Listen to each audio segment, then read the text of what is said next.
तर नमस्कार सर्व शेतकरी, कामगार वर्ग, सर्व कष्टकरी, त्याचबरोबर सर्वसामान्य या सर्वांना माझं या पावसाळा सुरू झालेला आहे, व्हायचं काय झालेलं आहे. आणि पावसाळा सुरू होताच पावसाची एवढी दमदार एंट्री झालेली आहे की अक्षरशः नद्या नाले दुथडी भरून वाहत आहे. आणि याच्यासाठी या पावसाळ्यातली सर्वात दुर्दैवी गोष्ट म्हणजे अशी की अनेक जणांचा बळी या पावसाळ्याने घेतलेला आहे, पाण्याने घेतलेला आहे.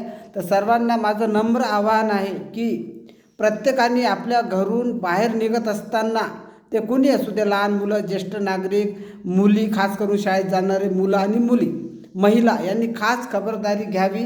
नदी नाला जर भरून वाहत असेल तर कृपा करून त्यामधून जाऊ नये. कारण नदीचं किंवा नाल्याचं पाणी म्हणजे असं एकदम जोरात वाढते.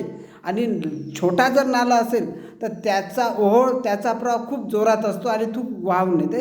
तर गाडी असो, सायकल असो, बैलगाडी असो किंवा काही असो, कृपा करून थोडा वेळ थांबलं तर इतका काही फरक पडत नाही. थोड्या वेळानं आपण उशिरा घरी जाऊन काय करणार आहे. तर आपण एकटं नसतो. जेव्हा कधी आपण कुठे बाहेर जरी असतो तरी आपण त्यावेळेस जरी तिथे एकटं असेल तरी आपली वाट पाहणारे घरी कोणतरी असते, आपल्यावर अवलंबून राहणारे घरी कोणतरी असते. त्यांचा विचार करा आणि थोडा उशिरा जा, चांगलं जा, व्यवस्थित जा. आणि शक्यतो पावसात बाहेर निघू नका. आणि आजूबाजूला कुठे जायचं असेल तर छत्री घेऊन निघा, सोबतीला कोणीतरी असू द्या. आणि घरी वारंवार फोन करत चला.